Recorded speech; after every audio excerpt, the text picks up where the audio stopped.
सीतापुर गांव के सत्य सुंदर सच में देखने में बहुत सुंदर है, लेकिन उसकी किस्मत काफी खराब है। कितनी भी मेहनत कर ले पर कमाई अच्छी नहीं होती। ऐसे दुख के साथ घूमते फिरते सत्य आकर हाजिर होता है गांव के जुड़वा पीपल पेड़ के नीचे। लगता है मुझे इसी तरह अपनी बाकी की जिंदगी गुजारनी पड़ेगी। अच्छा, अगर मैं सब कुछ छोड़ छाड़ कर उन साधु बाबा का शिष्य बन जाऊं तो कैसा रहेगा? सुना है कि साधु बाबाओं में कोई लोभ लालच नहीं होता है, इसीलिए कोई दुख भी नहीं होगा।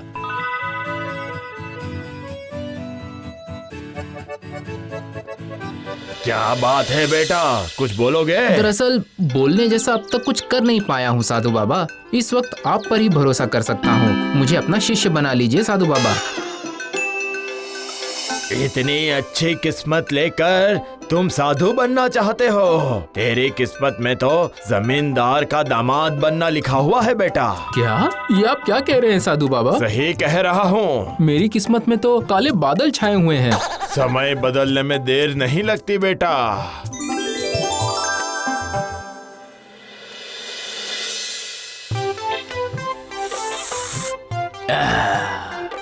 ये शरबत तो बहुत अच्छा बना है।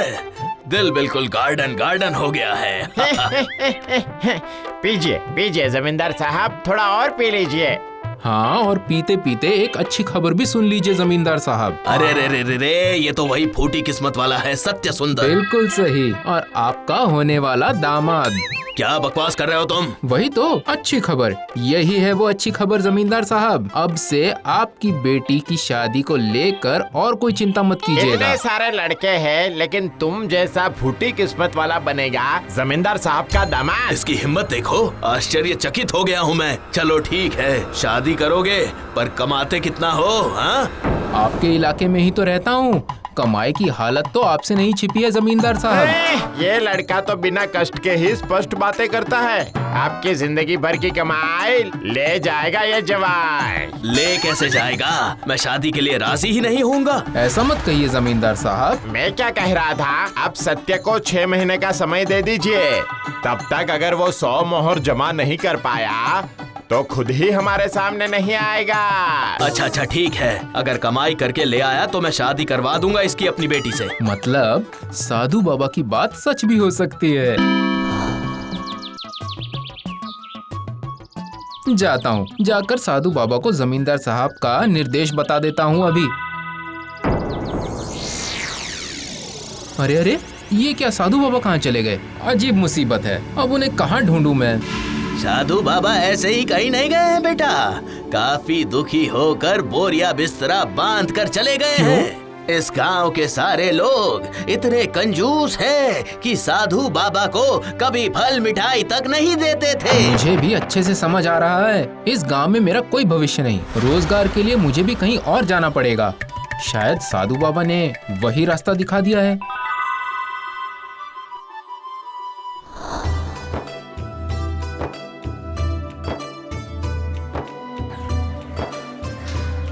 ओह, काफी रास्ता चलकर आखिरकार मैं इस हलचल वाले गांव में आकर पहुंच ही गया। लोगों से सुना है कि इस गांव का नाम चंदनपुर है।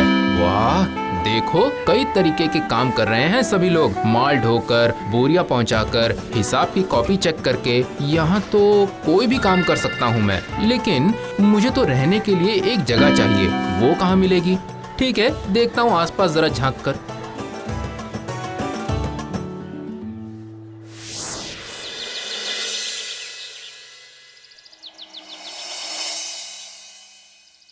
ये रहा, बहुत सुंदर एक आशियाना मिला है। अच्छा तो लगता है ये आदमी इस घर का मालिक है। इनसे मैं अभी बात कर लेता हूँ। क्या हुआ, कुछ कहना चाहते हो? हाँ, मतलब मैं कुछ कहना तो चाहता हूँ, लेकिन कह नहीं पा रहा। इतना लेकिन वेकिन मत करो, साफ साफ बता दो। वैसा कुछ नहीं है, कह रहा था कि इस छावनी वाली जगह पर अगर मैं रह जाता हूँ तो आपको कोई एतराज तुम तो यहाँ नहीं? रहोगे, खाओगे, सोओगे, उससे मुझे क्या है। पर अगर यहाँ रहोगे तो तुम्हें कभी कभी मेरी फरमाइश भी माननी पड़ेगी। हाँ, अब ये कौन सा बड़ा काम है बताइए। वाह वाह वाह वाह वाह, तो फिर आ जाओ।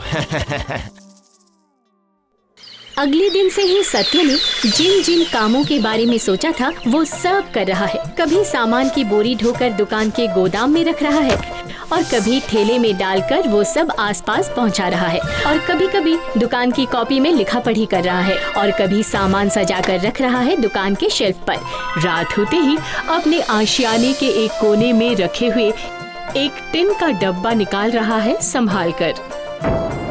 सारा दिन काम करके सारे खर्चे निकालने के बाद जितना बचा पाया हूँ उससे अब यहाँ पर रख देता हूँ। अब एक सोने की मोहर जमा कर दिए, अब थोड़ा सा सो जाता हूँ। लगता है अगर इसी तरह चलता रहा तो 6 महीने होने से पहले ही मेरे पास 100 मोहर जमा हो जाएंगी। और उसके बाद सत्य सुंदर गहरी नींद में खो जाता है। उसके सपने में आई जमींदार की बेटी उसे लेकर पक्षी राज घोड़े में बैठकर वो घूमता रहता है, इस देश से उस देश तक।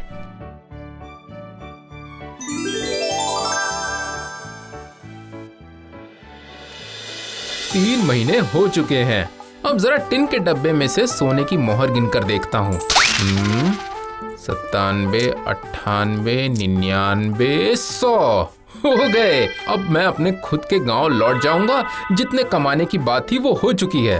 अच्छा, तो फिर छुप छुप कर कमाए हुए धन को इस तरह से जोड़ रहा था ये। अगर अभी इसके पास से सारा धन छीन लूंगा तो आसपास के लोगों को पता चल जाएगा। अब इसके लिए तो मुझे और कोई तरीका सोचना पड़ेगा।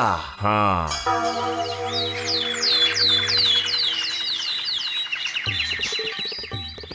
जैसा सोचा वैसा ही किया। अपने गांव में लौट आता है सत्य।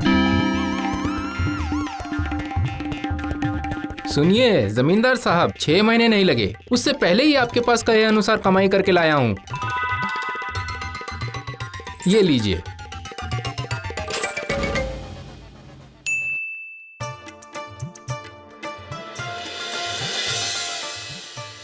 अरे ये क्या? लेकिन समय से ही ही तुम्हें किस तरह से इतनी सारी मोहरें मिल गईं?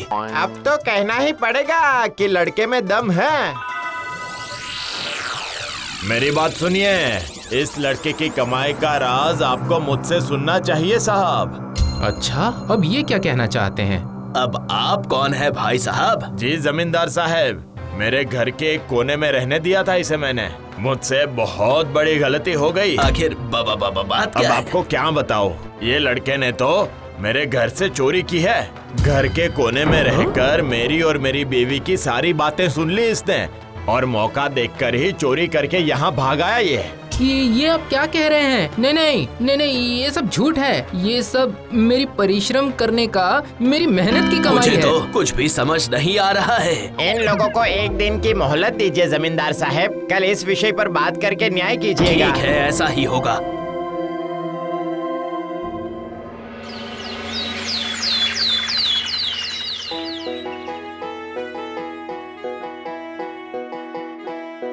बड़ी जोर से कह दिया तूने कि आज न्याय होगा, लेकिन ये न्याय आखिर होगा कैसे? ये देखिए पोटली से एक एक करके 6 डिब्बे निकाल रहा हूँ मैं, ध्यान से देखिए। हाँ, देख तो रहा हूँ, पर देख कर क्या करूँ मैं? इन डिब्बों में किसी में 100 से ज्यादा और किसी में 100 से कम मोहरे हैं, पर इसमें से एक डिब्बा जो सत्य ने हमें दिया था, उस डिब्बे के अंदर 100 मोहरे हैं। अब देखते हैं कि इस डिब्बे को ढूंढकर कौन निकाल सकता है। ये देखो, वो दोनों आ गए। अच्छी बात है। तो आप ही इन्हें देखकर बताइए कि इसमें से आपका डिब्बा कौन सा है। सारे डिब्बे एक जैसे हैं। नहीं, मैं इसमें से अपना वाला पहचान कर नहीं निकाल सकता। ये काम जरा मुश्किल तो है, पर देखते हैं सत्य क्या कहता है। जरा बताओ, तुम्हारा डिब्बा कौन सा है? बता सकते हो या नहीं? हाँ? देखकर तो नहीं होगा, लेकिन वजन करके बता सकता हूँ।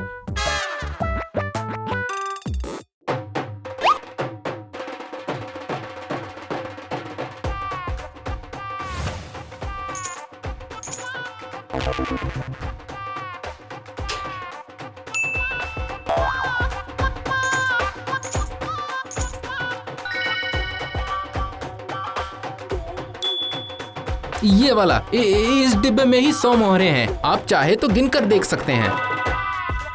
बाप रे, ये इतने यकीन से कैसे कह सकता है? हाँ, मैं जल्दी से गिन लेता हूँ। हाँ हाँ, ये रहा 50, 51, 52, 98, 99, 100।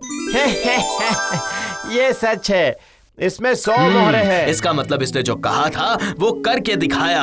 लेकिन तुमने ये किया कैसे बेटा? ये बात मेरे समझ में नहीं आई, बताओ तो। मेहनत करके कमाई का वजन कितना है वो तो मेहनत करने वाला ही बता सकता है ना? अच्छा, तो इसने झूठ बोला है। अभी के अभी इस आदमी को झूठा आरोप लगाने की वजह से 100 मोहर का जुर्माना देना होगा। मुझसे गलती हो गई जमींदार साहब, मुझे माफ कर दो, मुझे माफ कर दो। गलती के बाद सही की जानकारी भी जरूरी है वो जमींदार भी जान साहब। लूंगा मैं, लेकिन अब सबसे पहले मैं अपनी बेटी के साथ सत्य की शादी का मुहूर्त पक्का करने वाला हूँ। ऐसा लड़का कहीं हाथ से निकल ना जाए। जय साधु बाबा की जय। लगता है इतने दिनों बाद किस्मत का पहिया उल्टी तरफ घूमना शुरू हो चुका है।